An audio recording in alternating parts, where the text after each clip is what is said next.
Hi there, folks. My name is John Torino, and I want to share with you a story about pianos.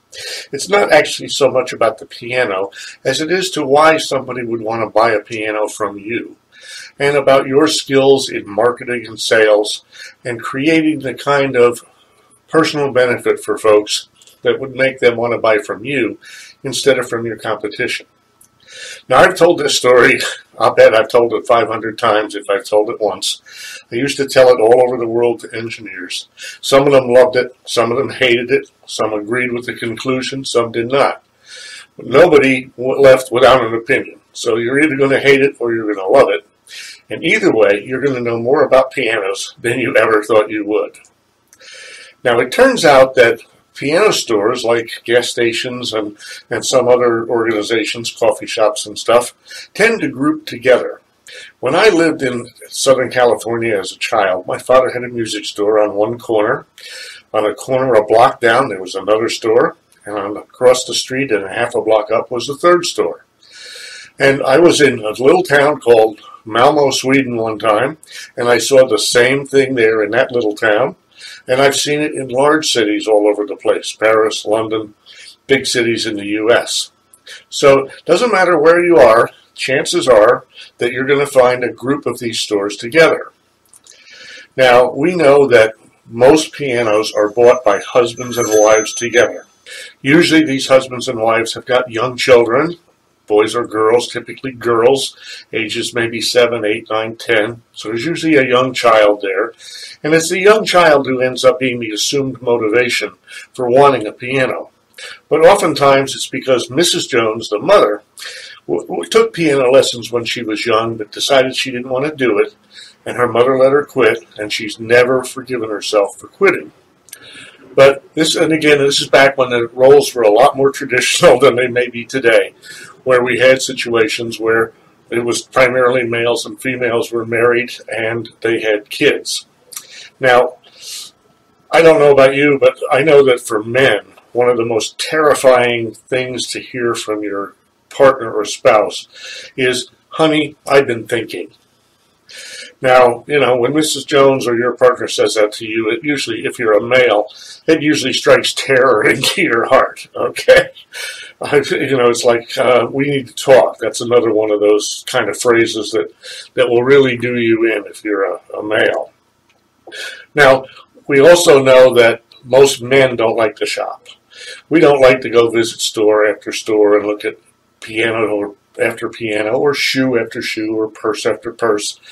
So what we typically see is that Mrs. Jones, since she brought this up, gets the chance to go out and do what I'll call the vendor survey.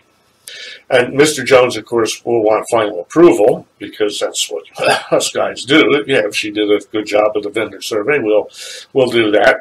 Before going out to visit the piano stores, Mrs. Jones says to her daughter Judy, "Do you think you'd like to learn to play the piano? I was a little girl. I like to do it."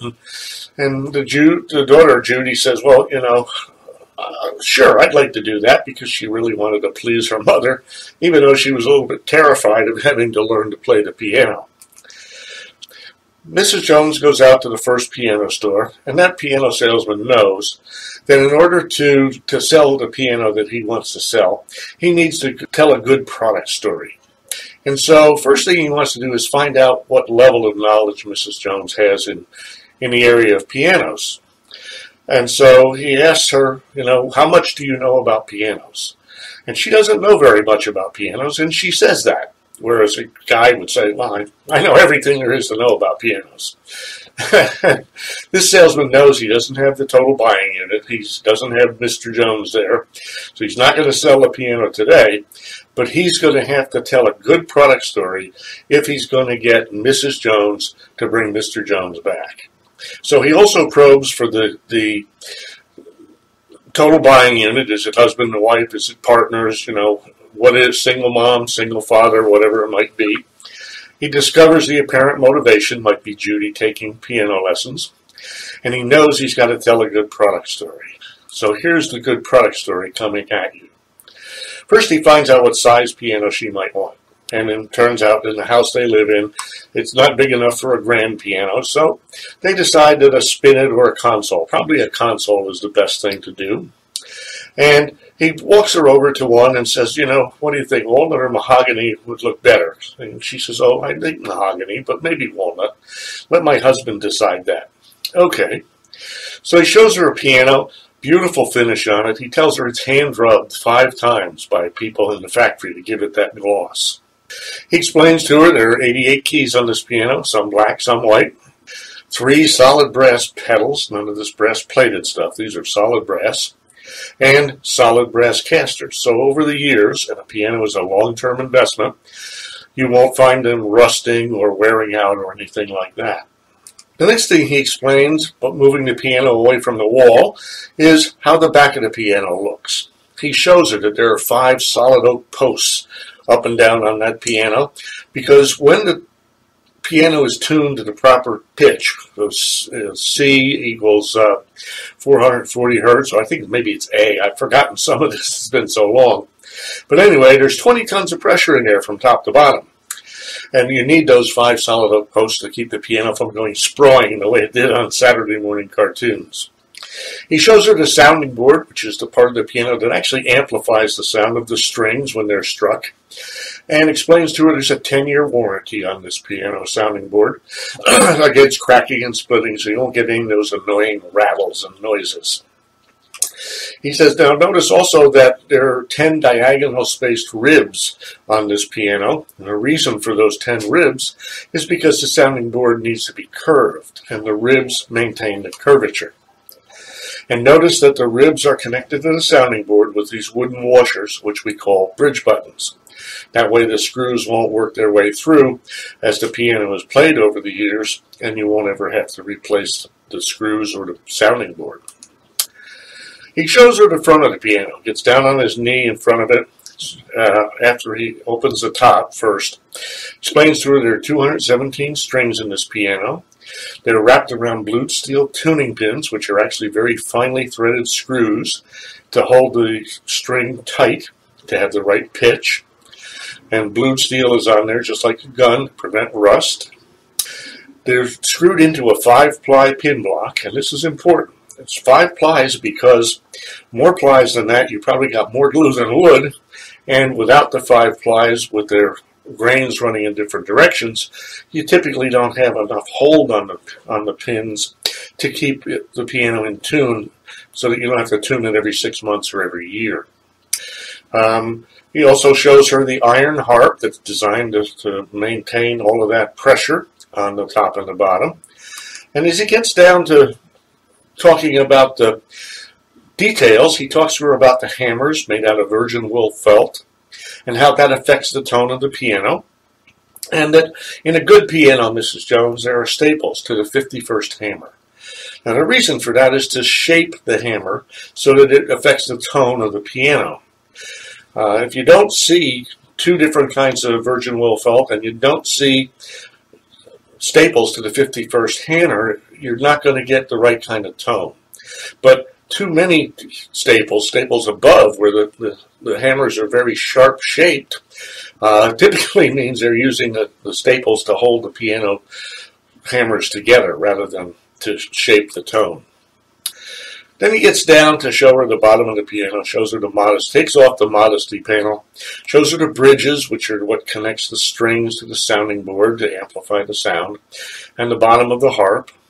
Explains to her about the action in the console piano, how it's composed of 20,000 parts, all wood, leather, and metal. There's no plastic in our pianos to break. And how that helps create the beautiful sound. So he plays her a song on the piano. She gets goosebumps. And he says, okay, Mrs. Jones, let me have your information, your name and your address and phone number so we don't have to get it when you bring Mr. Jones back. And you will bring Mr. Jones back, won't you? Oh, yes, of course I will. Yeah, you've taught me a lot about pianos. So he gets her promise to bring Mr. Jones back. But Mrs. Jones has been married for 8 or 9 years now, and she knows that she needs to visit all of the stores if her husband is not going to get mad at her for not doing an adequate job of the vendor's survey. So, I warn you, this is going to get a little repetitive on the piano features, but it's important. She goes to piano store number 2. And that salesman knows he doesn't have a total buying unit, but he finds out Mrs. Jones' knowledge level on pianos. He probes for the total buying unit, find out Mr. and Mrs. Jones, discovers the apparent motivation, let's give lessons to Judy, and he knows he's got to tell a good product story if he's going to get Mrs. Jones to bring Mr. Jones back. So he shows her the external features, asks her about the finish, mahogany or walnut. Says, regardless of your choice, Mrs. Jones, you'll get a piano that's hand rubbed 5 times at the factory. Look at that beautiful gloss. Isn't that nice? Shows her the keyboard, 88 keys, some keys black, some keys white. 3 solid brass pedals, none of this plastic or plated stuff. Solid brass casters as well. And on the back of the piano, as he pulls it away from the wall, he says, here we have 5 solid oak posts because you've got 20 tons of pressure between top and bottom, and you don't want the piano to go sprawling the way it did on Saturday morning cartoons. And notice that there are ribs here, 10 diagonal ribs to hold the curvature of the sounding board, and the ribs are attached to the bridge inside, which I'll show you in a moment, with bridge buttons or wooden washers. He goes to the front of the piano, opens the top, shows her the 217 strings, explains how they're tuned at 440 hertz at the A below middle C. Tuning pins are blued steel, finely threaded screws basically. They won't rust. And there's a 5-ply pin block in this piano, Mrs. Jones. The pin block is composed of 5 plies of wood that are glued together with cross grain so that you don't have the tuning pins coming loose. The piano will hold its tune longer. And you don't want too few because that means there's not enough grain changes to hold them tight, but you don't want too many because that means you got more glue than wood in there. And he shows her the iron harp and how the design of that has to do with the tone of the piano. He shows her also that the hammers are made of 2 different kinds of virgin wool felt and explains that this has a big effect on the tone of the piano. Shows her that there are staples to the 51st hammer because that also affects the tone of the piano. No staples means poor tone. Too many staples means poor felt. He gets down on his knee and removes the modesty panel and says, here's the bridge, here's the bottom of the harp, here's how it's all connected together. The action in this piano is made out of 20,000 parts, all wood, leather, and metal. No plastic in this piano. And then he asks her a question. He says, Mrs. Jones, I know you told me that you were thinking about giving Judy piano lessons. You ever thought about giving her voice lessons? And Mrs. Jones thinks about that for a second and says, no, I don't think so. And he said, well, if you're even considering it, you're going to want to make sure that whatever piano you buy is a piano that has singing tone. And she says, what's that? And he says, well, you want to make sure that it's in harmony with the human voice. She says, well, how do I know that? And he says, well, it's very difficult to explain because there's a lot of design things that go into it, but let me demonstrate it for you. So he sings a note into the piano, in the bottom of the piano.